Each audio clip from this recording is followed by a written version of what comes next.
that's literally the premise of that stupid fucking John Travolta movie that's based on the L. Ron Hubbard novel. Dianetics? That. It's a different one. That's the one they based their religion on. It's one of his actual science. It's one of the ones that were science fiction, not the real religious text. Just my mistake. You've got to separate the two. Clearly, they have not. The fact that he's a science fiction writer has nothing to do with the fact that he invented his own religion. No, it's oh fuck. I'm gonna have to look it up because it's so fucking stupid. Everybody rips on Scientology just because it happened so recently. Whereas, like, I feel like Mormonism Battlefield Earth is the last one that slipped under the radar where it was far enough ago that it got a lot of people to buy into it. You know, like if Joseph Smith tried to pimp out Mormonism right now in 2020, people would be like, you're out of your mind. Obviously, the Garden of Eden wasn't in Missouri. Like, you maniac. So are you right though? Are new religions not like sprouting off all the time? They just need a little while to collect steam. What's the most recent one though? Like probably Scientology, right? I think the definition of a religion is what's changed, or because like you could the reason they called themselves a religion was so that they get tax breaks. Like his whole goal, N. Ron Hubbard's goal, was to create a huge church, if you will, because he knew that he could use it as it's not taxable. And you just make a lot of money on it. But like I can't name the most recent one, but there's probably some. There was a cult when I was a kid called the Moonshiners, right? I don't think it's much older than like the 1980s or 70s, as far as I know. But but do they have tax exemption? I could Google it. I'm not sure. But my thing is, fast forward 300 years, and maybe Moonshiners is this thing that people say, no one would ever fall for that now. How big has it got to be before it goes from cult to religion? Like how many thousands or millions of people? It's not even about the number of people. It's more a case of like how well organized and how much money they have behind them. And Scientology's got tons of money because they get, really wealthy people to buy in, and they own a bunch of land. And then they made a very good case against the U.S. government, and they won.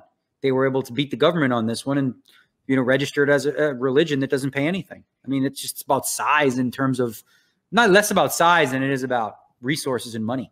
Mm-hmm. That makes sense. Yeah. Everything I know about Scientology comes from that one South Park episode, so I'm not very.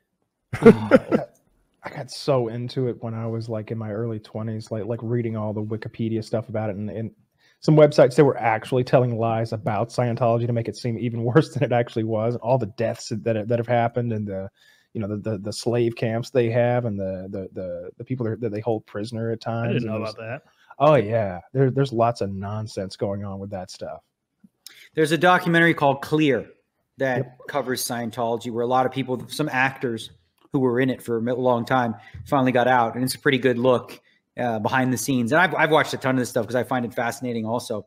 But Clear is a really good one if you're into it. Is that the one with the? Because I did listen to a Rogan episode probably like 3 or 4 years ago now, where the wife from King of Queens, Leah Remini. Yeah, but she was like raised in Scientology. Like her mom parents were like it, and she was talking the whole time about like, it wasn't about just leaving it. It was like, if I do leave this, my mom will abandon me. My father won't talk to me. Everyone in my social circle will. Yeah, they're ordered not to. You're ostracized from the community, and you can no longer have contact. You're considered a there's a term for it. It's despondent person, or a low, like something. You're an asshole, basically. Yeah. They're like. If you question it. Yeah, she explained like when she finally ascended to the level where they let you read some of the sacred texts that L. Ron Hubbard made up off the top of his head, probably stoned out of his gourd. And her mom is with her, like they're wearing some sort of special like get white gown. They've gone through all these biometric scanners down to the vault. They've opened the big book, and the mom's standing there like, yeah, read it. Yeah. And she's like reading about Xenu and the intergalactic war, and the body thetans being cast into the volcanoes, and the spaceship. Wait, South Park wasn't lying? Yeah, she's reading that shit you saw in the South Park episode, and she's like, "For real?" And the mom's like, "Can you believe it?" And she's like, "No, I can't. I'm $300,000 in." Funny. So you say this was written by a science fiction author? Yes.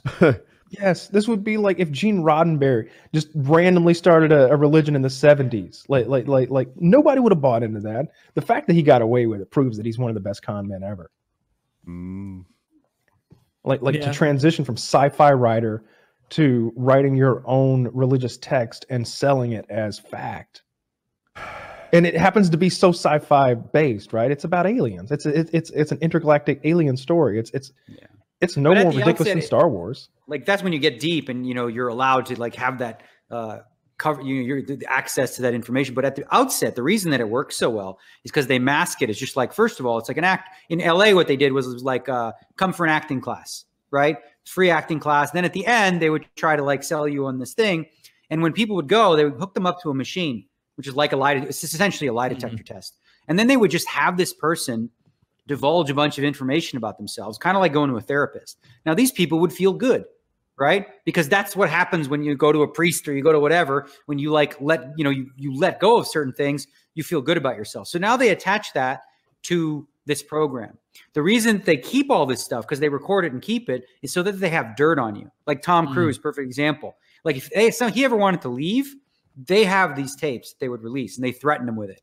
Any people that do try to leave, they have people follow them. It's like very intense. There's another really good documentary about transformational work called The Life and Legacy of Werner Erhard. And in that, they show what Scientologists did to Werner Erhard, who was trying to do something. He took things from Scientology. He wasn't a Scientologist, but a lot of people in the early 80s were moving towards that and away from Scientology. So they decided that they were going to try to ruin him. That's kind of what the doc is about. It's really good. It's interesting. That whole having things on them I feel like the government does that on people. They get a thing on you and you get trapped and you're unable to do what you want to do. And that's what the entire Epstein thing was.